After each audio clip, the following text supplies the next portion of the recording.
Thank you very much. Very much appreciated.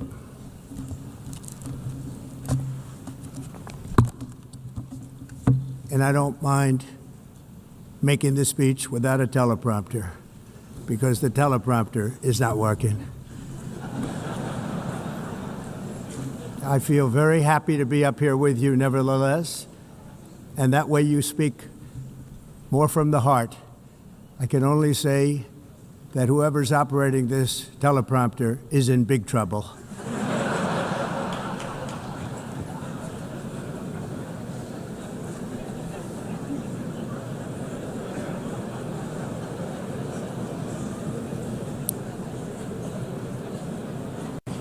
Hello, Madam First Lady.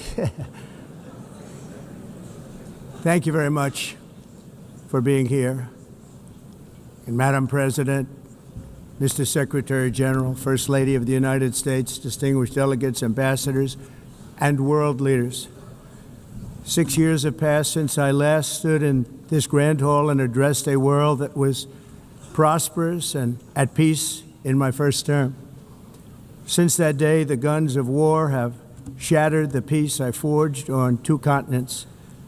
An era of calm and stability gave way to one of the great crises of our time. And here in the United States, 4 years of weakness, lawlessness, and radicalism under the last administration delivered our nation into a repeated set of disasters. 1 year ago, our country was in deep trouble, but today, just 8 months into my administration, we are the hottest country anywhere in the world, and there is no other country even close. America is blessed with the strongest economy, the strongest borders, the strongest military, the strongest friendships, and the strongest spirit of any nation on the face of the earth. This is indeed the golden age of America. We are rapidly reversing the economic calamity we inherited from the previous administration, including ruinous price increases and record-setting inflation like we've never had before. Under my leadership, energy costs are down, gasoline prices are down, grocery prices are down, mortgage rates are down, and inflation has been defeated. The only thing that's up is the stock market, which just hit a record high. In fact, it hit a record high 48 times in the last short period of time. Growth is surging, manufacturing is booming. The stock market, as I said, is doing better than it's ever done. And all of you in this room benefit by that. Almost everybody. And importantly, workers' wages are rising at the fastest pace in more than 60 years. And that's what it's all about, isn't it? In 4 years of President Biden, we had less than $1 trillion of new investment into the United States. In just 8 months since I took office, we have secured commitments and money already paid for $17 trillion. Think of it, 4 years, less than $1 trillion, 8 months, much more than $17 trillion is being invested in the United States, and it's now pouring in from all parts of the world. We've implemented the largest tax cuts in American history and the largest regulation cuts in American history, making this once and again the best country on earth to do business. And many of the people in this room are investing in America, and it's turned out to be an awfully good investment during this 8-month period. In my first term, I built the greatest economy in the history of the world. We had the best economy ever, history of the world.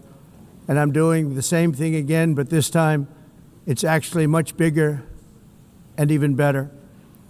The numbers far surpass my record-setting first term.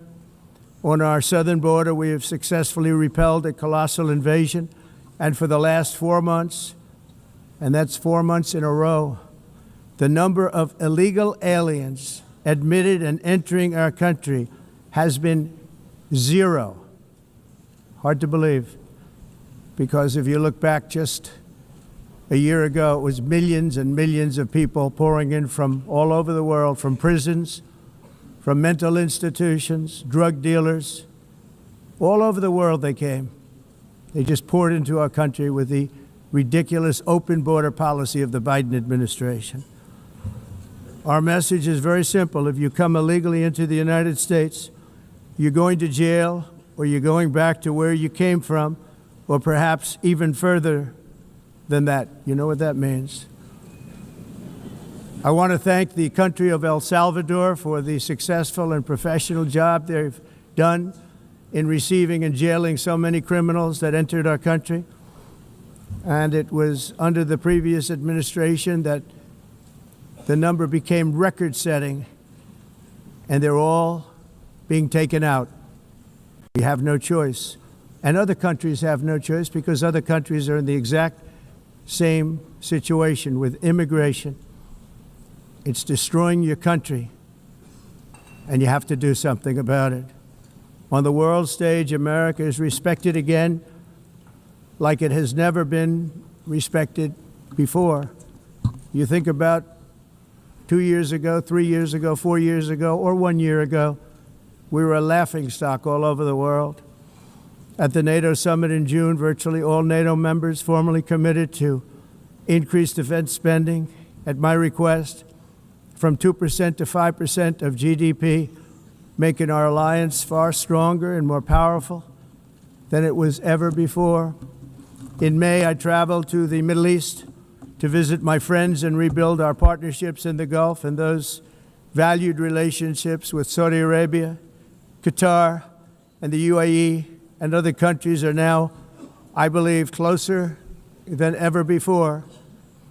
My administration has negotiated one historic trade deal after another, including with the United Kingdom, the European Union, Japan, South Korea, Vietnam, Indonesia, the Philippines, Malaysia, and many, many others. Likewise, in a period of just 7 months, I have ended 7 unendable wars. They said they were unendable. You're never going to get them solved. Some were going for 31 years, 2 of them, 31, think of it, 31 years. One was 36 years. One was 28 years. I ended 7 wars. And in all cases, they were raging with countless thousands of people being killed.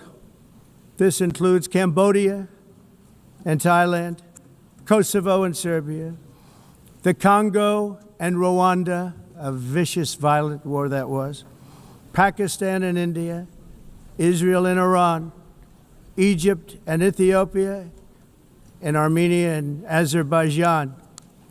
It included all of them. No president or prime minister, and for that matter, no other country has ever done anything close to that. And I did it in just 7 months. It's never happened before. There's never been anything like that. I'm very honored to have done it. It's too bad that I had to do these things instead of the United Nations doing them. And sadly, in all cases, the United Nations did not even try to help in any of them. I ended 7 wars, dealt with the leaders of each and every one of these countries, and never even received a phone call from the United Nations offering to help in finalizing the deal. All I got from the United Nations was an escalator that on the way up stopped right in the middle. If the First Lady wasn't in great shape, she would have fallen, but she's in great shape. We're both in good shape. We both stood. And then a teleprompter that didn't work. These are the 2 things I got from the United Nations, a bad escalator and a bad teleprompter. Thank you very much. And by the way, it's working now. It just went on. Thank you. I think I should just do it the other way. It's easier. Thank you very much. I didn't think of it at the time because I was too busy working to save millions of lives. That is the saving and stopping of these wars. But later I realized that the United Nations wasn't there for us. They weren't there. I thought of it really after the fact, not during these negotiations, which were not easy. That being the case, what is the purpose of the United Nations? The UN has such tremendous potential. I've always said it. It has such tremendous, tremendous potential, but it's not even coming close to living up to that potential. For the most part, at least for now, all they seem to do is write a really strongly worded letter and then never follow that letter up. It's empty words, and empty words don't solve war. The only thing that solves war and wars is action. Now, after ending all of these wars and also earlier negotiating the Abraham Accords, which is a very big thing for which our country received no credit, never receives credit. Everyone says that I should get the Nobel Peace Prize for each one of these achievements. But for me, the real prize will be the sons and daughters who live to grow up with their mothers and fathers, because millions of people are no longer being killed in endless and unglorious wars. What I care about is not winning prizes, it's saving lives. We saved millions and millions of lives with the 7 wars. And we have others that we're working on, and you know that. Many years ago, a very successful real estate developer in New York, known as Donald J. Trump, I bid on the renovation and rebuilding of this very United Nations complex. I remember it so well. I said at the time that I would do it for $500 million, rebuilding everything.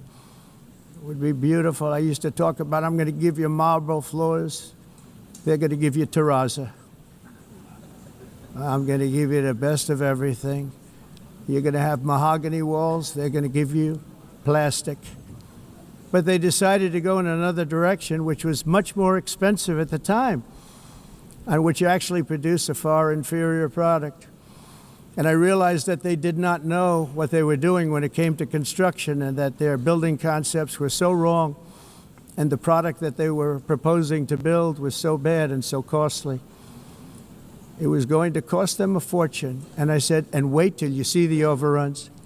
Well, I turned out to be right. They had massive cost overruns and spent between $2 and $4 billion on the building and did not even get the marble floors that I promised them.